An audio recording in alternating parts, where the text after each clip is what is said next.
Welcome to I'm Fighting in Thailand, the best news and analysis covering the economics and infrastructure of Muay Thai. I'm Matt Lucas, journalist, commentator, and ex Muay Thai fighter. Make stronger fighters, make stronger people. Today we will be talking to photographer Pari Cherry, as part of our series on Muay Thai photographers. As always, you can reach me on Instagram, MattLucasBKK, or email me at a.matt.lucas@gmail.com. Thanks as always to all the people that have supported me so far, sharing the podcast, leaving reviews. If you'd like to leave a review, that would be super helpful. You can do so on the iTunes store. I want to thank a few people personally for helping me out with my broken camera. Vinny Scotto, Patrick Rivera, Dave Brooks, Sean Madden, Woodell Galano, Chris Tran. Thanks so much again for getting me going. Hopefully I will have a new project out soon. Also, after years of hard work, studying, and being in the game, I decided to publish a Muay Thai encyclopedia on fighting in Thailand, a guide to the sport in the motherland. It's a series of interviews with long-term fighters, including Michael Savas, Willie Whipple, Angela Chang, and others. It's a clear guide. It goes over scoring, matchmaking, picking a gym, fight styles, gambling, and more. You can pick up your copy on Amazon as a print book or as an ebook. Thanks as always to my sponsors, Nak Muay Legends, for their continued support of the show. They create some great Muay Thai apparel with portions of the proceeds going back to the legends they celebrate. All the superstars have been paid for their images as well. Check out their gear at www.knockmoylegends.com. Use On Fighting to get 15% off your order. Lastly, thanks as always to Patrick Rivera for helping me get this show started. He's doing some great things in California. Despite the COVID situation, he's looking to expand into another gym. So I believe this is gym 4 or 5 for him. So he's really done a stand-up job with the Valor training community. And also he has recently done some work with developing programs for COVID-19, which has really hit the Muay Thai community really hard. But to introduce our guest for today, so Pari got into Muay Thai. She was originally in martial arts as a kid. She moved from California to New York and really had a bad eating disorder at the time. Her program, or she worked right next to Renzo Gracie Academy. And her inpatient program for her eating disorder said, like, you gotta do something that will make you eat. Because a lot of times when she's under pressure, she wasn't eating. So she thought to herself, well, if I do the sport of Muay Thai, I have to eat, otherwise I'll pass out. So that's how she got started, or her foot into the gym. She'd been doing some writing, fight recaps, and she always had to use other people's photos, so she started moving into becoming more of an active photographer. As you'll listen, she's been involved in a lot of different promotions. She's worked USMF campaigns. She's worked with In Fight Style, Friday Night Fights. She's shot at Glory. She's just been all around, and she really hustles hard. So without further ado, the interview with Pari. Thank you, Pari, for coming on the show today. I really appreciate you taking your time out, especially seeing as how busy you are. How are you doing? I'm good. Thanks for having me, Matt. I really appreciate the opportunity to share a little bit of my story. Yeah, so obviously you've done a lot of fight photography. You've worked with uh, the USMF. You've gone over to IFMA. You've worked a lot on the East Coast and done some content on the West Coast as well. What do you feel your strengths are as a photographer? And I know you think of yourself more as a journalist. What do you think your strengths are uh, in both capacities? I think as both a writer and a photographer, I capture a lot of the emotional and human side of fighting. Like, I know it sounds maybe bad, but some of my favorite photos are the pictures I've taken of people right after they lose, because you see a lot of raw emotion, a lot of like, you see how much people care to be involved in the sport. And I think my best work is around people with their teammates or with their coaches, because in Muay Thai, I felt like I had a family and a community, and I feel like that's what I looked for in photography. Hmm. And why do you feel you're drawn to that, uh, those raw emotions of people feeling lost, and or like the tight bonds of the trainers and the fighters? I think the way that I grew up, I always felt very lonely, even though I would say like I've always had friends. I've never been someone who didn't have friends, but I still felt very lonely. And like the support I had in California, because I grew up without having really extended family. It was just my friends. And then moving to New York, which is a very lonely city, um I relied on my teammates a lot. Like, this is my family. This is my family. So the best way I could put it is like, when you're drawing a picture, or if you're doodling something that makes you feel good, like a flower or a face or something you do a lot out of habit. That's how I feel with photography. Like, seeing people with their coaches feels good. Seeing people with their teammates, like seeing that expression of love, of friendship, it feels really good. And if you're someone who's in the sport, depending, how young you are, how much older you are, I think the older you get, the more you realize how this is very temporary. And I say this in like, you are not going to be able to train forever. You might not always be able to make it to the gym forever. Things in your life are going to start taking over. If you're a coach, you're not a fighter anymore. That kind of thing. So I think Hmm. for the most part, people are aware of it, and they really cherish this time that they have with these people in ways that they might not even with their own family, or with work or other things, because those things sometimes feel very permanent. But Muay Thai, it's not going to be with you forever in the way that it is right now. That makes sense, especially people's careers change, they grow, especially since the sport in the states right now is more of a hobby. Yeah, Um, definitely. It's not a job for a lot of people. I mean, some people make it a job for sure, but if you're doing it, you definitely have two or three other jobs that you're doing on top of it.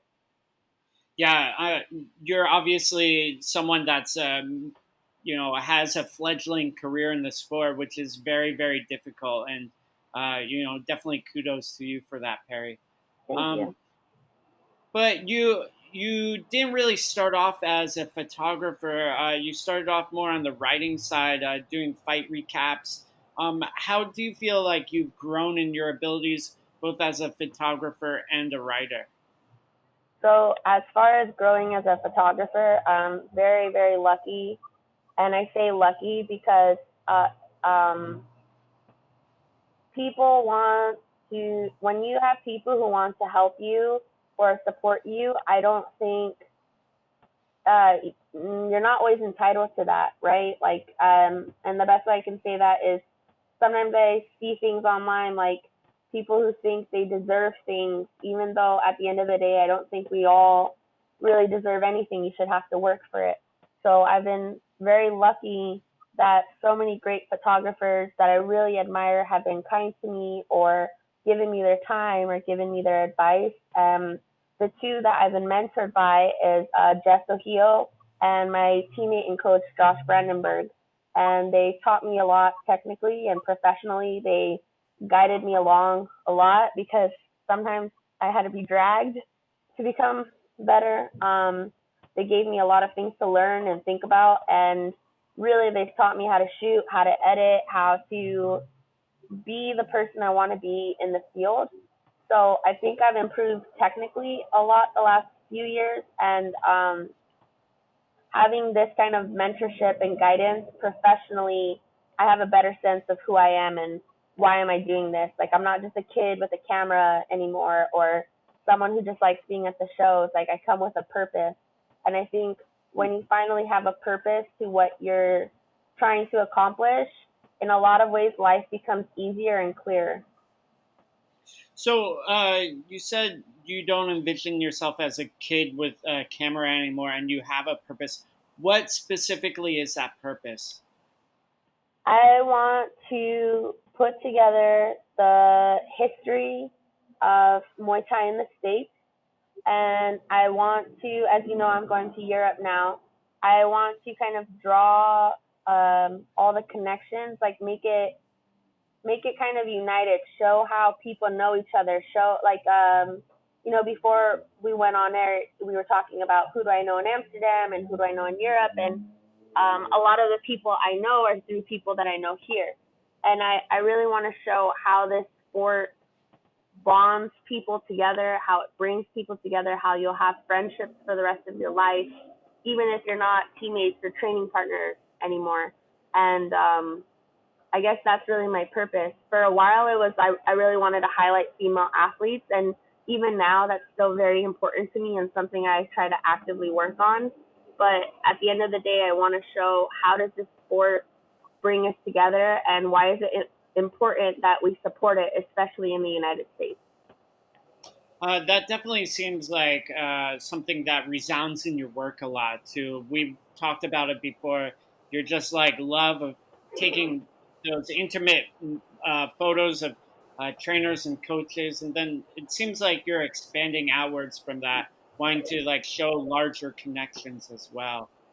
Um, but you mentioned also mentorship with your teammate. Could you describe some of the specific things that they might have taught you? So Josh is my coach first, and then I guess then you would say teammate. And Josh was how to put it, like Josh was the person who took photos at the gym. Like we he was kind of like our house photographer, our team photographer. And when you're on the sidelines, right? Because I was never a fighter, I was never a competitor, I was never any of those things. I was just a student. When you're on the sidelines and you love, I guess, the art, you think he's the coolest guy in the room, you know?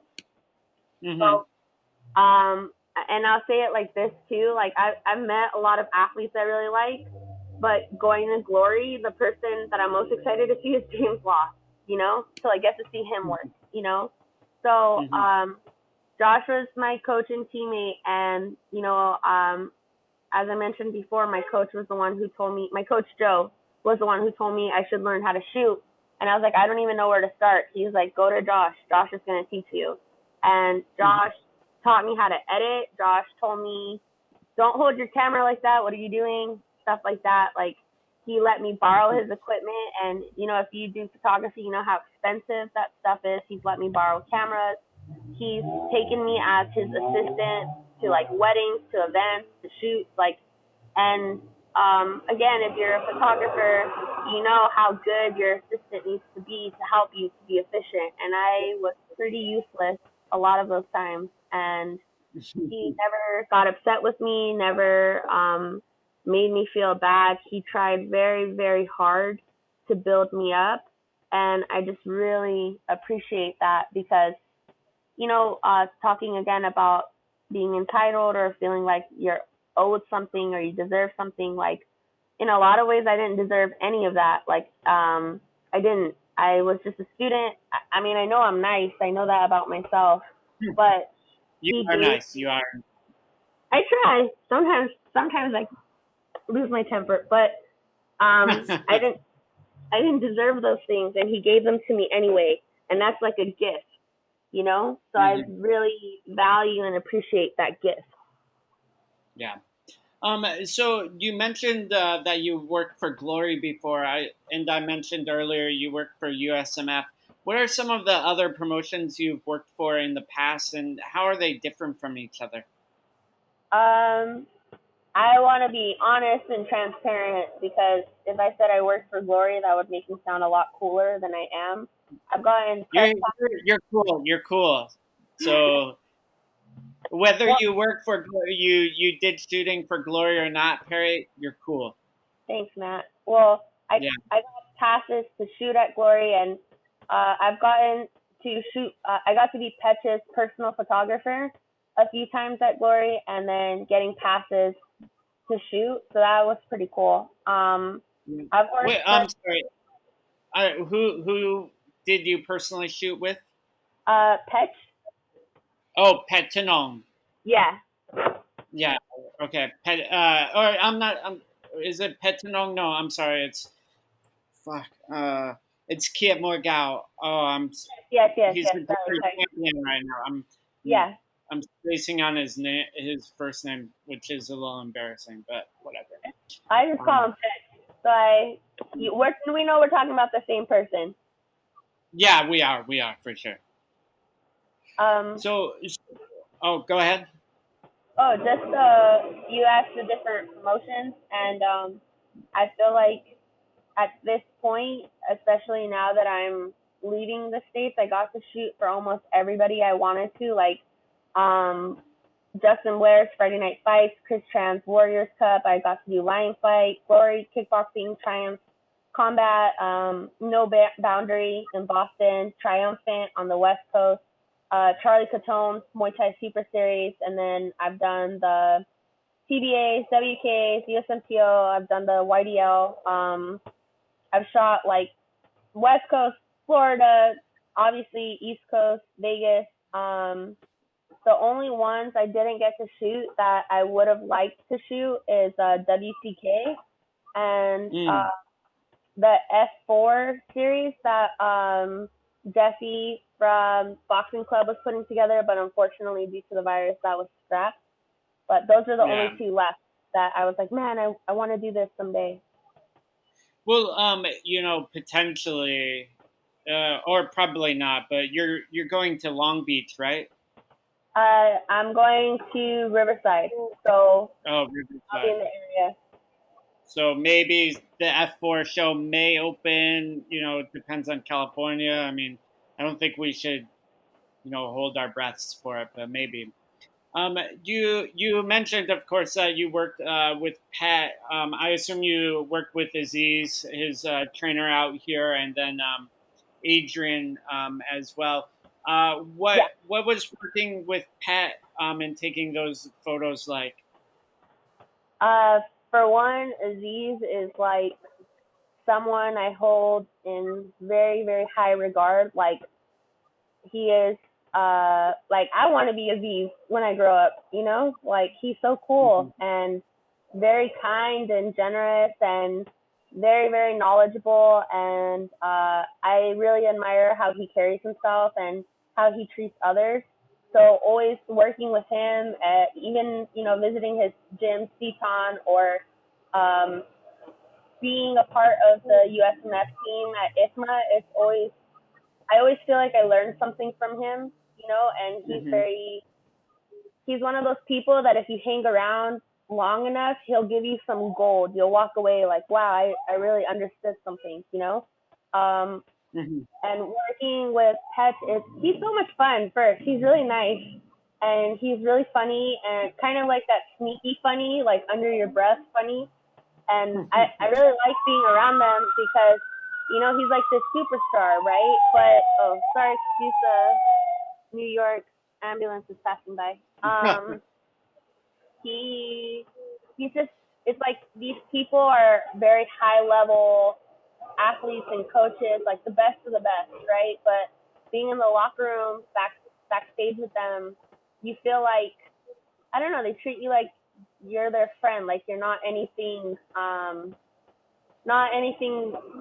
less, I guess. And Mhm. I've had the experience with some athletes where they're so cool and you meet them and they're like kind of someone you look up to. They're like your hero in a lot of ways. Like, um, example is like the first couple times I met Tiffany Van So, and Mhm. she's from my hometown. And when I moved to New York and I was learning about Muay Thai and I was trying to find women in Muay Thai, I came across her and I was like, holy crap, this is so cool. Like, this is someone who's from the same place I am doing something I really love. And when I met her every time, I was very starstruck, but she treated me like a person and was just very nice. Like I would say like appreciative that I admired her, but she didn't make it like, oh, I'm Tiffany, I'm cool. You should know I'm cool. She just wanted me to be like normal with her. And I think that's the thing about Muay Thai, about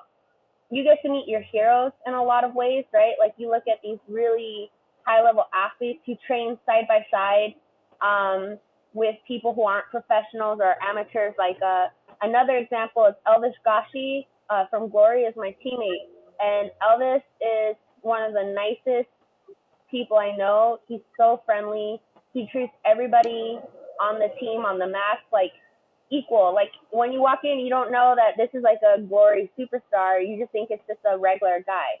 So that's something Hmm. else I really appreciate about Muay Thai, is that you can't train with like you can't train with LeBron James, you know, like but Yeah. you train with Elvis Gashi. You can be teammates with these people, and I think that Hmm. really says a lot about the sport and how it keeps people so humble.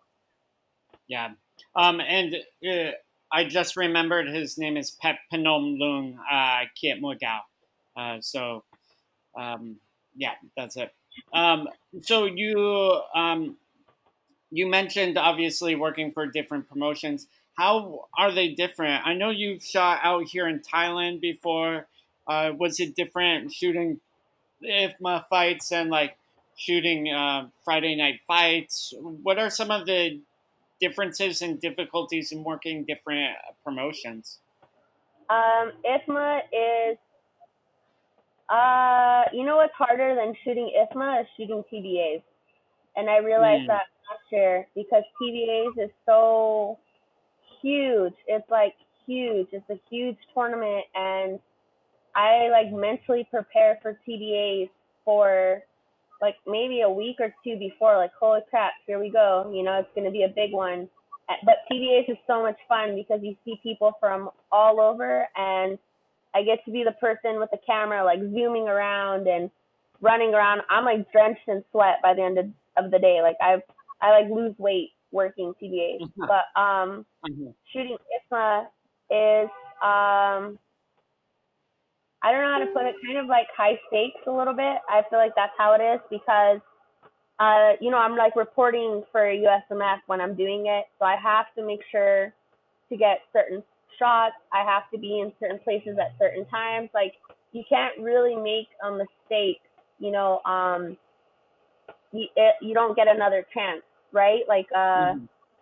so I mean, I always try to take what I do very seriously and do the best that I can. IFMA is really cool. I've gotten some really awesome shots from IFMA, a lot of very emotional stuff, and I've shot the kids twice and the adults once in Thailand. And the kids, I mean, I like the adults. A lot of them are my friends, but the kids, I really love being the kids photographer because man, you see like this little 10-year-old outside, they're playing with their friends. They're being young, they're being a child, and then you see them in the ring and I'm like, wow, I never want to fight you because you're so good. Hmm. Um, so what venue or promotion have you liked the most, and why have you liked it so much? To kind of go back to your question where you were asking how everything was different, I feel like for the most part, every promotion I've shot is generally the same. That the promoter is really stressed out, and the best thing for me to do is stay out of the way and just get my job done. And Hmm. I feel like I've been treated very well by all the promotions I worked for. Um, I can't say anything bad about anyone, but so it's hard too because um, you know how, like I said before, James is Glory's photographer, like their main photographer, or Scott, he works for Combate. Like I feel like I've been a lot of people's main photographers. Like Friday Night Fights, I'm their main photographer. No Boundary, the last show, I was the main photographer. So it's I don't want to say that I pick one over the other, but Friday Night Fights, is the show that I, I used to sit ringside, or not even before that. I used to be all the way against the wall because I couldn't afford the really good tickets, and I would watch my teammates fight and be like, wow, like these people are so cool, like they're I want to be like them kind of thing. And then I got to be sitting ringside and writing about it, and then I got to be so close. I was like, if you watch this stuff, sometimes I'm kind of like halfway in the ring, and you know, Yeah. I got kicked in the face once from doing that. So after that, I was being really careful. That was a bad. I have a video of it that I might as well Yeah. post because I'm leaving. So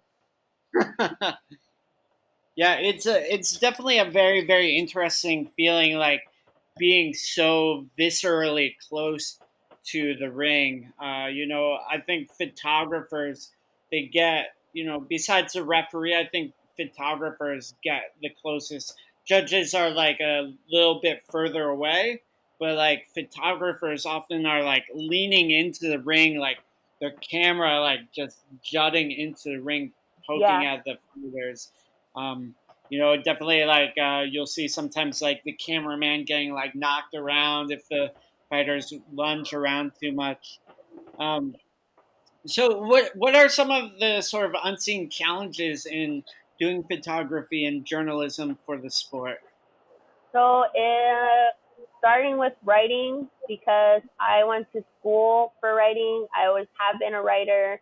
I have my master's in writing. I know how to write, and I'm someone that people ask me for help and advice all the time. So I would say I'm a professional writer, right? So I know how to tell a story. I mean, you've read some of my work, and maybe sometimes I don't know how to tell a story, but for the most part, like I know what I'm doing, and I'm very confident in it. So Hmm. I guess the hardest thing about writing is getting people to answer your set of time to answer your questions. That can be the hardest.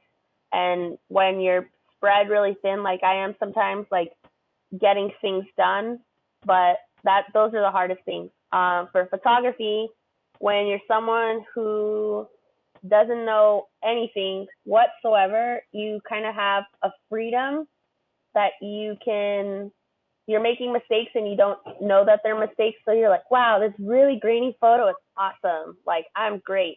You don't know any better. So sometimes that's good. But I think the biggest challenge is sometimes the cost. And I've like Mickey Mouse my way around a lot of things, like borrowing equipment, or I didn't even know you could rent equipment till some time ago. So that really should say like what I know. But yeah, just the cost. Sometimes things are expensive, or how we were saying earlier before we went on air that I'm like a really good troubleshooter, and the reason why that is, I think, besides my life, is I've had so many things come up in the middle of shooting. Like maybe the second time I ever shot weigh-ins for Friday Night Fights, my lens stopped working in the middle of Oh, it, and later I found out it was worn out, but at the time I was like, man, I don't know what's going on. I don't know, like I don't know what all yeah. these buttons mean. I'm screwed. I don't have time to Google it. Fighters are standing on the scale, and like this is, I guess I can see it now, right? Like it's embarrassing, but I just pretended to keep shooting. Like you don't even hear the click anymore. I was just like Yeah. pushing the button, and they're like, did you get it? And I'm like, yeah, I got it. Like now I would have taken out my phone or done something, but at the moment I was just like, yeah, I got it. Yeah, I got it. And I remember my coach and one of my teammates, Mark, were with me, and I looked back at them in like panic, like I don't even know what to do. And Mark was like, just finish, like let's get out of here. And I was almost in tears because I was supposed to shoot the show the next day. And Mark was like, okay, who do we know with a camera who will let you borrow their camera?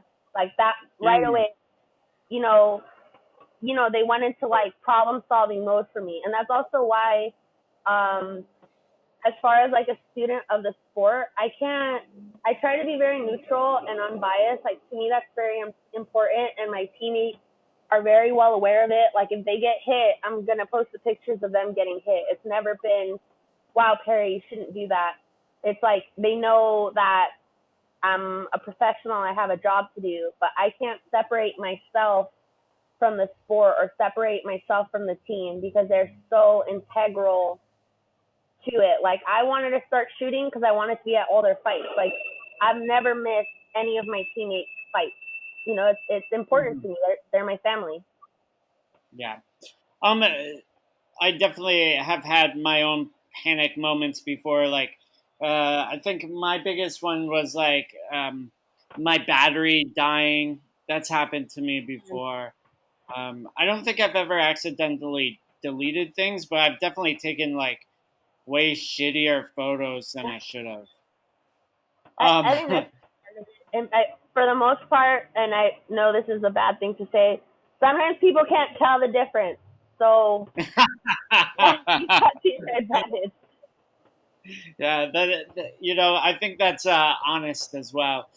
Something you mentioned when you were talking about writing is like having trouble like tracking people down. That is definitely something I've encountered with I wouldn't say everyone, but it's definitely it happens. Why do you think that is? Why do you think people are not um, like on the ball about getting back to journalists? If I'm being very, very honest, again, like talking about Muay Thai, like for example, interviewing MMA fighters, they are like, yeah, press is good. I love this press. I'm gonna talk to you between my training sessions. This could be really good for me. For Muay Thai, for Mhm. the most part, it's like, well, you're gonna write this article and I'm not gonna get paid anyway. So, like kind of like that. And not no one has ever been disrespectful to me or disregarded me. Like it's not like that. It's just kind of like people have their normal life, and even your normal life, if you're not like in the sport, it's pretty busy. So I think sometimes Mhm. it's hard to get back to people. And then if you're someone who is like if you're a coach, you're managing a gym, you probably have a family, you also have another job that you're doing. You have to hold pads for your fighters at 5. Like, Perry, I have 15 minutes for you. You better know exactly what you want to talk to me about. So Mhm. I try to be really respectful of people's time because also I think people are self conscious and they don't want to say the wrong thing, or they don't want to sound like they don't know what they're talking about or anything like that. So it could be like nerve wracking, to like talk to someone. And for myself as like a writer or a photographer, like as a photographer, I try to avoid posting photos of people getting knocked out, like the Mhm. really cutest, like people on the canvas kind of stuff. Like I don't really like that. And as a writer, I don't ever want you to feel like, man, I shouldn't have talked to Perry. Like she made me sound really stupid. I don't change what they say, you know, but I just Mhm. try to let people know, like, hey, tell me your story and I can help you make it sound more like flow. I want people to trust me. That's really important to me. And if you don't try to do something where you're harming people or making people feel like stupid, they'll trust you. And that's how we get the sport to grow, by like people working together and trying to support each other. And I'm not saying like pretend like the bad stuff doesn't exist or make someone sound like who they aren't, but how I want people to see themselves the way I see them through my work. Like, wow, this like really awesome person, this dedicated person, this person who loves being in there. So again, this might sound crazy, but like shooting a fight night, like Friday night fights, I easily have sometimes 7 to 10,000 photos at the end of the night Mhm. to go through, and I'll look at people's faces before I like decide to edit or publish it. Like, are you making a really ugly, weird face? Like, are you gonna want this picture? Probably not. So what's the point of me putting it out there? Like, this could be Yeah. something that would make someone feel embarrassed. So I don't Mhm. want to do that. Mhm. You save the outtakes, for your personal collection. Yeah, I do have some pretty funny pictures, and if you're like my friend, you might get a screenshot of your face looking really dumb and ugly, but I don't Yeah. put it on internet. Yeah, that definitely happens to photographers. Definitely speaking from my own experience, I've been able to take some very, very unflattering photos of people. But And you don't I hurt people. go ahead. You don't put it out there to hurt anyone. No, yeah, I think like there's a real onus on photographers to represent people in the best way possible. Not only like for the people, but also for the sport. Definitely. Um, so you've shot in different sort of areas of Muay Thai. You've done like ringside shots, weigh-ins. You've done gym shoots. What are different shoots like, and how can you explain that, and what sort of the differences are? What some of the pros and cons are?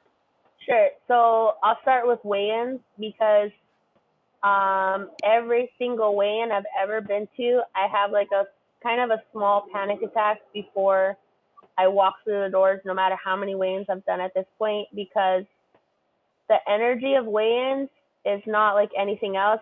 It's like not fun. Everyone is very grouchy and hungry, and you know me, I'm very chatty. So I learn like don't talk so much, like no one wants to talk to you, you know. And kind of how I do it because also if you know me, I think I'm pretty shy sometimes, and I'm a little like nervous, a little anxious.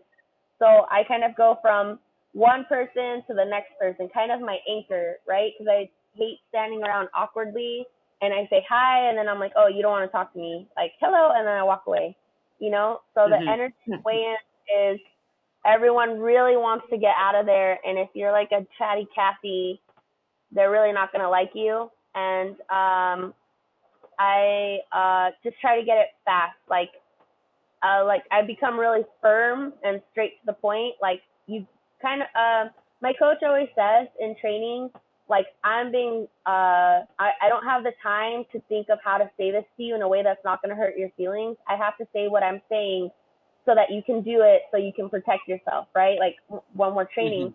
And then when I think of weigh-ins, I don't have the time to be like, hey, so can you lift up your arms? Like, no, you don't want to hear that. You want to get out. So I'm like, arms up, fight pose, lift your head up, like very, very firm kind of parry, right? But yeah, weigh-ins make me really anxious. But Hmm. being ringside is my favorite thing. Like I get like in a little, as I'm talking about it, I feel my adrenaline. Like, man, I really miss this. But it's like Hmm. an adrenaline rush. Like, oh, this is awesome. Everything from people walking in, people fighting, people back with their corners. I'm just thinking like, okay, what's this angle I can get? Oh man, I see blood. Like, how can I get the blood? Like, the whole time I'm just having kind of the time of my life. I love it. I love being in there, and it's exciting. It's kind of like I kind of feel like it's a game. Like, oh, I gotta get this, I gotta get that. Did I get that shot yet? Not yet. That kind of thing. Um, Hmm. being in the gym is cool because as I've grown as a photographer, I've seen my work on people's gym walls, and to me, that like makes my day. Like Yeah, coming in, that's cool. yeah, coming into different gyms and seeing photos I've taken, that makes me feel that makes me feel very special because I'm like, wow, I feel like a little part of your family. Or when you walk by and someone's like, who took that? They're like, oh, Perry took that. Like, I really like that. I like leaving something behind a little bit, like giving kind of like what I said about that gift, like giving something, giving people something that makes them feel good that maybe only I could do in that moment. And Mhm. going to different gyms is a lot of fun too because I feel at this point, and that's kind of a hard part about leaving New York. Like I feel like at this point, I'm everybody's, friend, everybody's family. Like I can go to different gyms and kind of fit in with their culture, or I'm welcome everywhere, which is a Yeah, blessing, you know. And I try not to take it for granted or take advantage of that everywhere, or in yeah, any place. Um, and then I guess the last part of it is like photo shoots, like sometimes for products. I did some stuff for in fight style, and I've done some stuff for different brands, and photo shoots are pretty cool too because I get to be creative. For the most part, everyone I work with has said, "Be creative, go for it," and I'm like, "Oh shoot, like everything's on me now." But it's fun, and as someone doing photo shoots, that's like the real professional stuff, right? So I've looked to those mentors I mentioned and asked them like, "Hey, how do I do this?" You know? So It's interesting that you like doing ringside photography so much. I personally don't like it. I feel like it's it's a race to get like the best shot. I guess maybe my experience has been a little different. Most of my ringside photography has been like out here in Asia, like at like Raja Demnen or like some of the big shows like One Championship. So it's like, yeah, maybe something like Glory, where it's like everyone has like a huge camera, and I'm like, oh, maybe my camera is not big enough. that's like Um, I hear what you're saying. Something I've learned, if I can share it, is you know Esther Lynn, right? She does for mm, MMA fighting, and Esther is one of my favorite photographers ever. She's absolutely amazing. She's been so kind to give me some of her time. Like I've asked her questions, and um, she's cool. I think she's a cool person. You know, I for a long time I was like, man, I want to do what she's doing. And at the very beginning, when I had a really shitty point and shoot that I got for like under $200, and I was like, hey, I think my camera sucks. Like I'm realizing my camera sucks. I reached out to her and I said, "What's a camera you recommend I buy?" And she said, "It's not even the camera; it's what you do with it. Like, what can you mm, create with it?" So even now, like I've gotten a much better camera since then, and like again, if you're in photography, you realize like how much grain sucks or stuff like that. And I'm like, okay, but did I get like a good moment? Okay, that's what matters. Like I got a good moment. I like one of my favorite photos is a photo I took of one of my coaches, Elijah, and Elijah brought his daughter, who was only a couple years old at the time, to a smoker, and it was her first fight. And the photo I got Elijah and his daughter looking at the fight, and they're smiling, and you can see the ring kind of in the background. That picture technically is so bad. It's so underexposed. It's so grainy. But I'm like, wow, this moment is special to them. So I think it's yeah. a great. I guess for me, at least personally, is when it's ringside photography, you know, I'm not sure like what what moments you can sort of create. It's more like you're capturing moments. Whereas I feel like when you're doing more outside the ring photography, you can sort of help create these moments a little better that have like a little more depth or not like the same point of view. Does that make sense? Yeah, but I would like to say too that, like, especially you who is so well versed in Muay Thai that you wrote a book about it. I think there's so many little things that happen.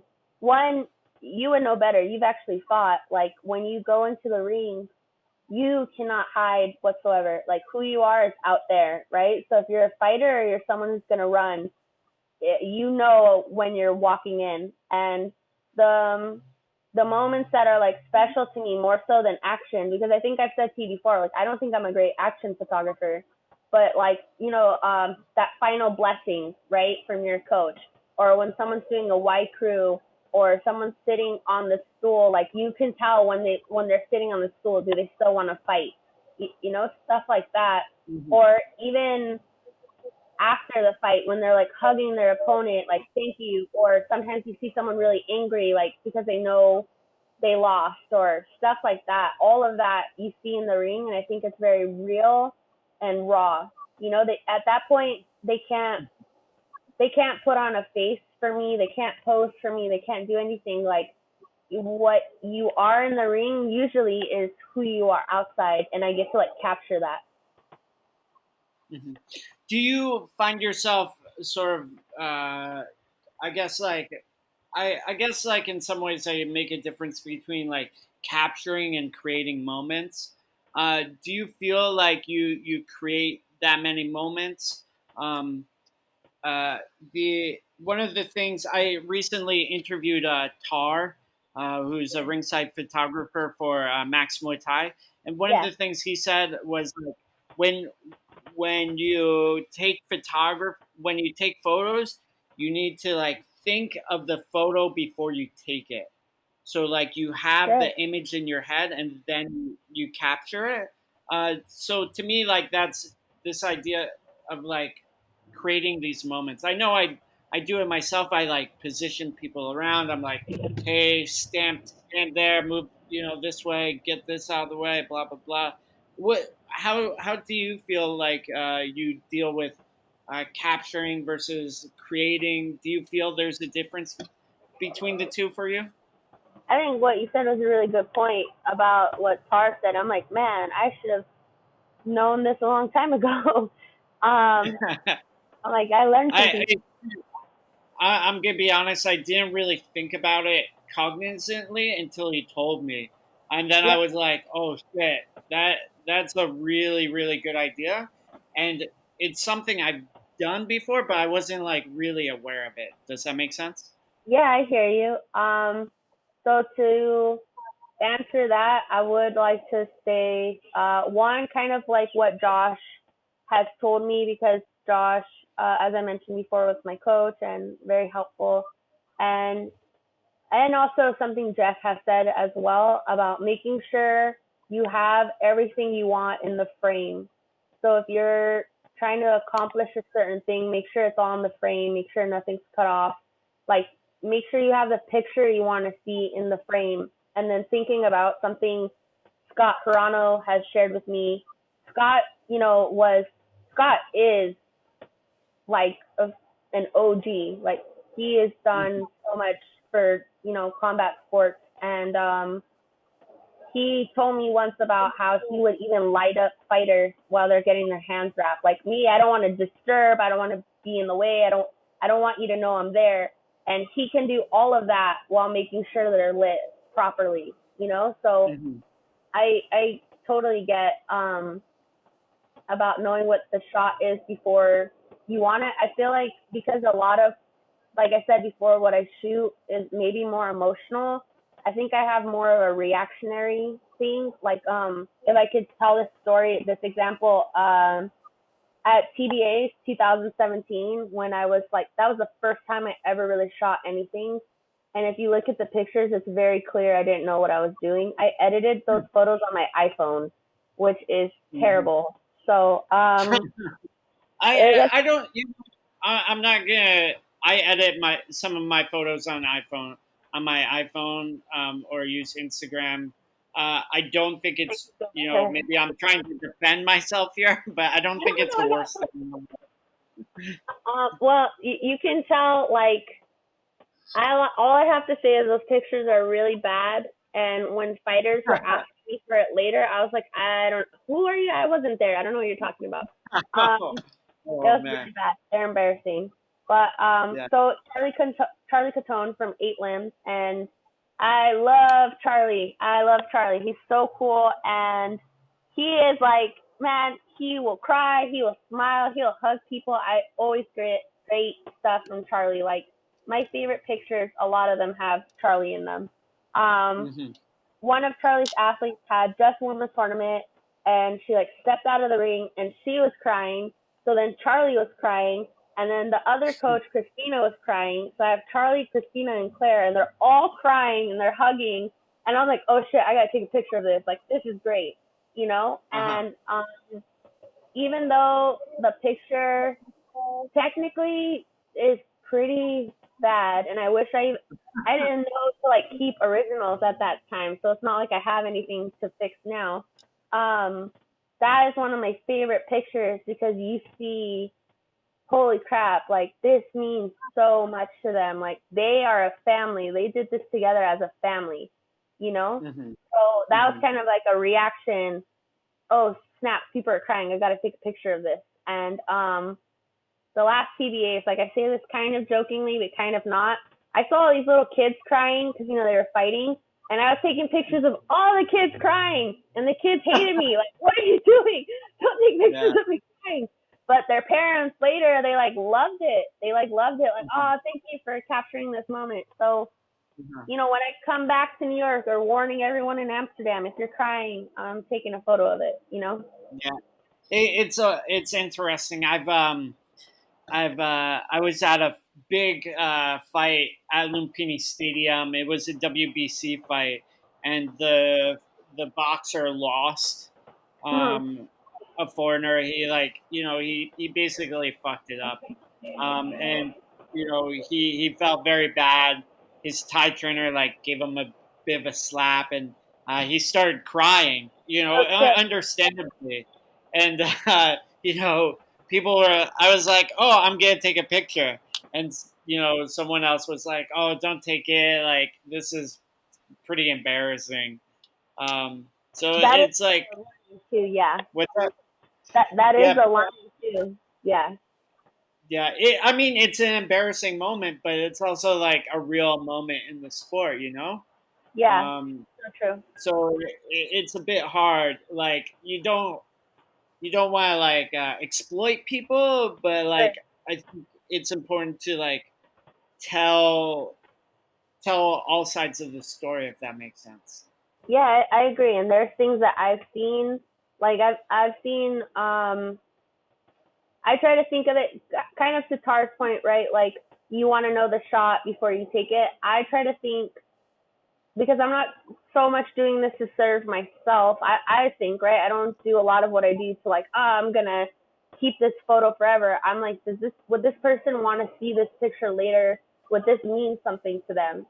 And I've seen photos of people who look really just awful after their weight cut, and they look very sick, and I don't take a picture of that because I'm like, I don't want to put, like I said, put something out there that will hurt them. Or I don't know how to say it. Like, there's a picture I took of a fighter from San Diego after he lost a pretty big fight, and he was very distressed and upset and angry, and he was off to the side, and his whole team was around him. It's Steel MMA, and from far away, I was like, man, I shouldn't take this picture. Like, the doctors are around, and maybe this is a very vulnerable moment, and that's something I try to take seriously. Like, you're, as a photographer, you are allowed to be in people's most vulnerable moments.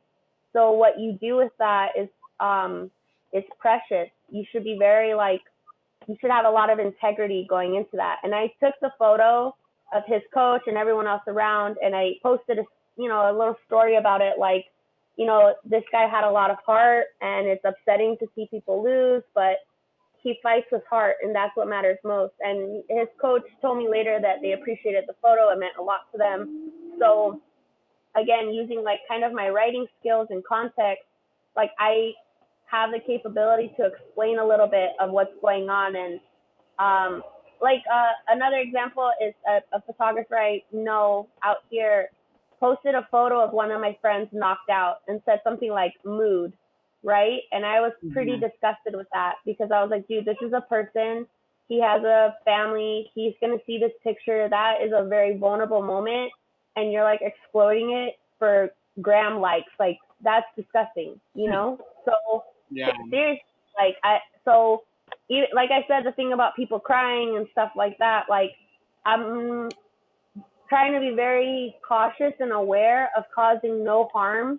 And, so I've seen some people have reached out to me. Like, I took maybe to them, they felt like it was unflattering photo, and they saw it in my like website where you can buy photos, and they're like, please take that photo down. I do it immediately. Like, I don't argue with them. I'm like, I'm Mhm. sorry if, this photo upset because Mhm.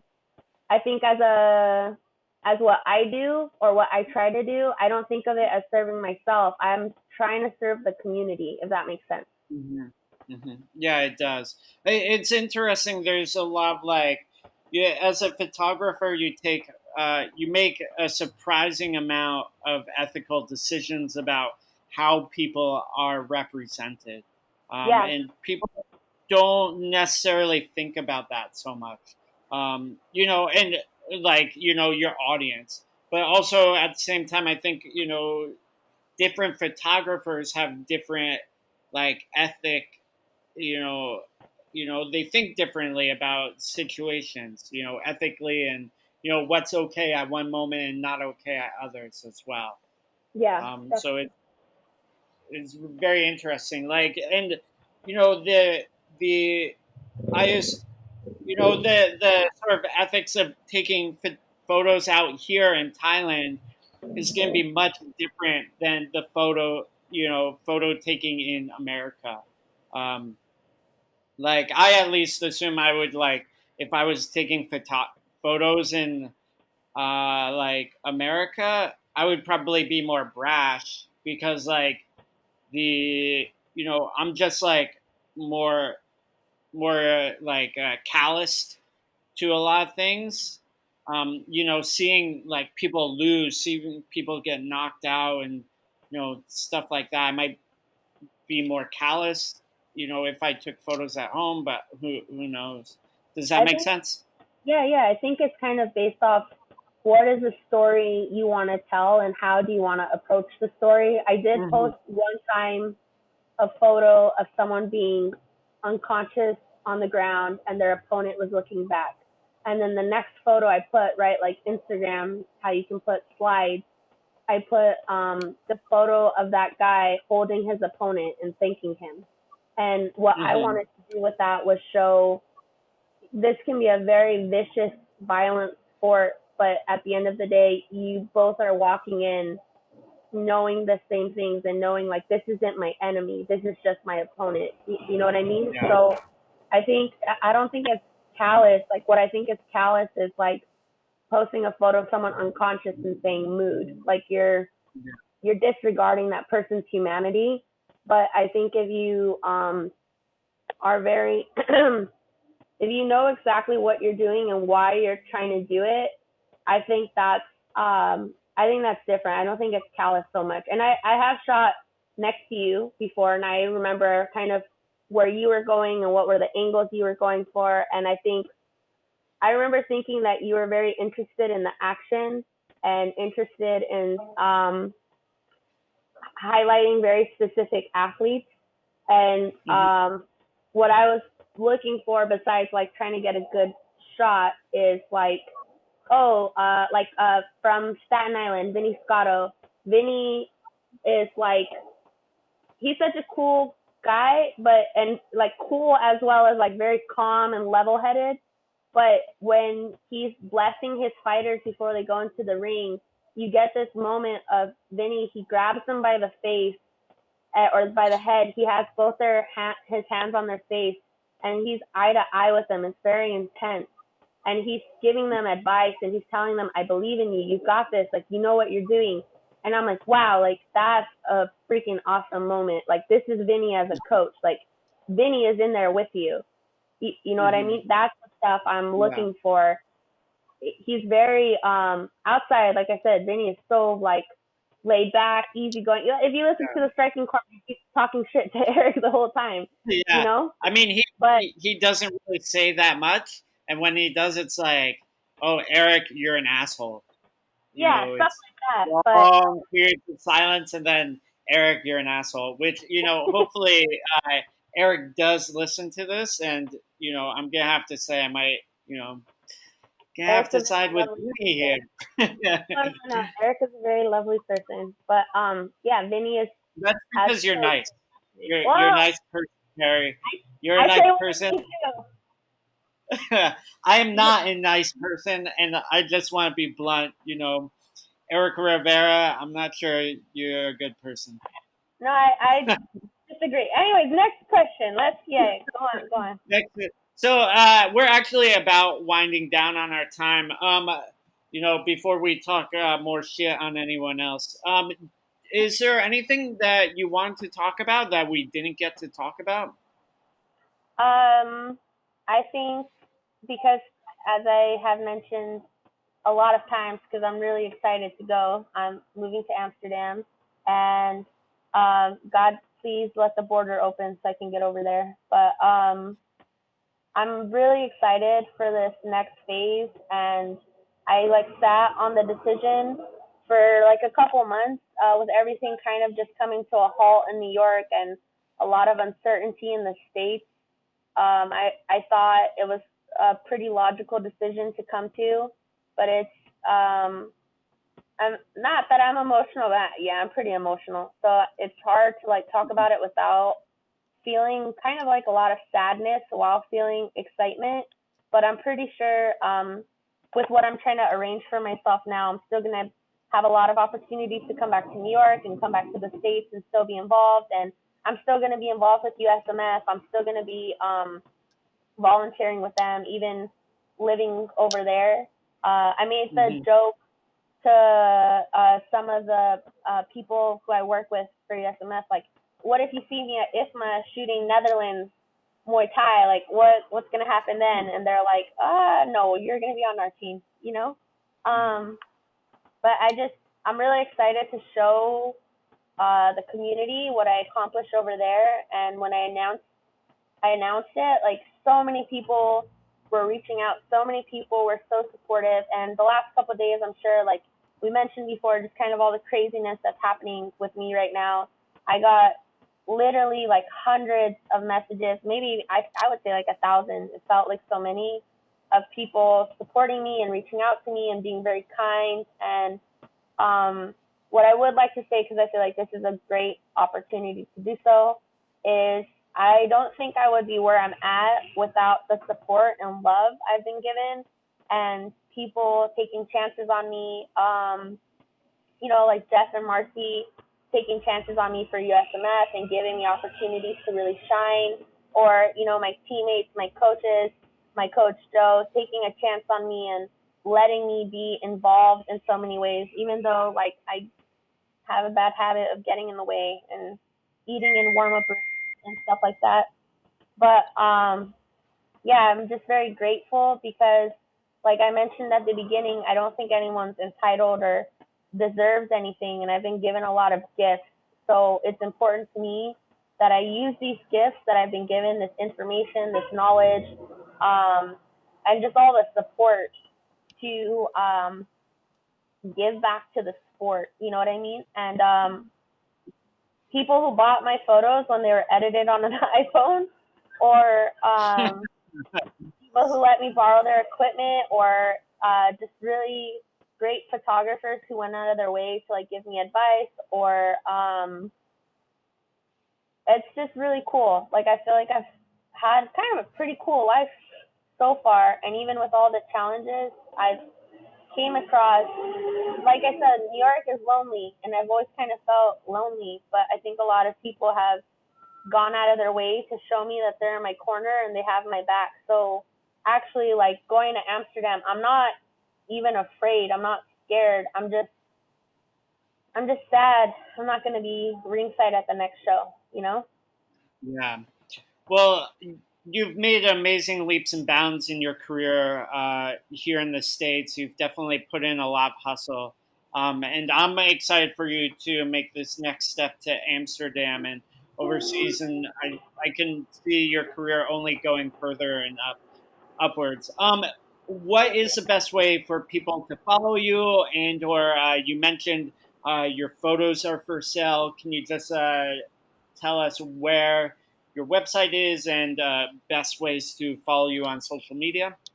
Ooh, I can plug myself. Okay. Yeah, So give yourself a plug, girl. yeah. Okay. So Instagram is at Pari, Pari, period, cherry, and then an underscore at the end because I guess Peri Cherry isn't as unique as I thought, and a lot of other Iranian girls have Peri Cherry as their handle. So that's Uh-huh. my Instagram, and then my website is perry-cherry.com, and you can see my portfolio, read some of the work I've done, and you can purchase my photos through the purchase link. And if I can plug myself, this last thing is I'm selling some special edition prints, and they're special edition because I normally wouldn't have made those photos for sale, and they're honestly some of my most favorite photos. And if you buy them, it helps with the very expensive cost of moving to a whole new country. So if you'd like to support me, it would mean a lot if you bought a print and the print is really nice and the person in the photo is very nice. So yeah. Awesome. Well, thank you so much, Perry, for taking your time out. And I'm really looking forward to seeing what happens with you in the future, both short term, going to California for a while, and then moving onwards to Europe. Thank you, Matt. Thank you for having me.